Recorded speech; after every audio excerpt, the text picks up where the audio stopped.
আমি এখন যে বিষয়টি নিয়ে আলোচনা করব সেটা হচ্ছে মানুষের একটা চিন্তাধারার বিশেষ দিক। এই প্রসঙ্গে 1911 সালে ডব্লিউ.এইচ. ডেভিসের একটা কবিতা আমার মনে পড়ে গেল। What is this life? If full of care, then we have no time to stand and stare. প্রকৃতিকে এনজয় করুন, ভালোবাসুন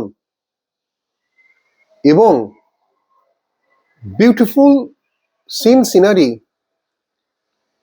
দেখে মনের মধ্যে একটা সুন্দর প্রভাবের ধারা প্রবাহিত করুন।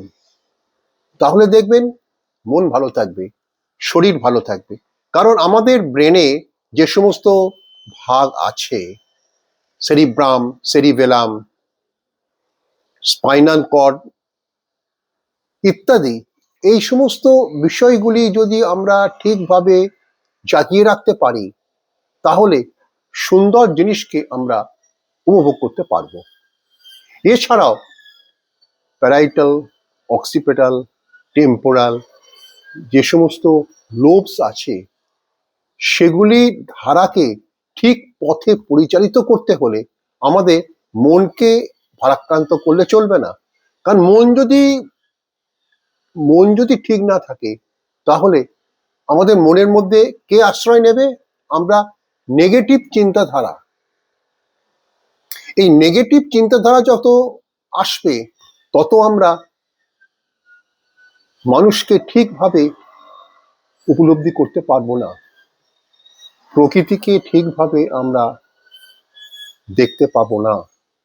তাই সুন্দর পৃথিবী, সুন্দর সূর্য এবং ভালো পরিবেশ, এটাকে আহ্বান করতে হলে আমাদের মনকে ঠিক রাখতে হবে।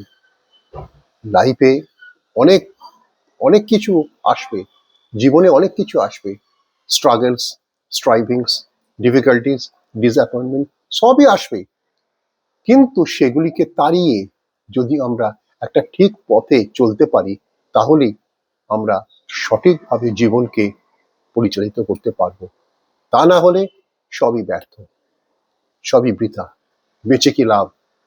তাই নবসূর্যকে নবরূপে দেখতে গেলে মনকে ঠিক রাখুন।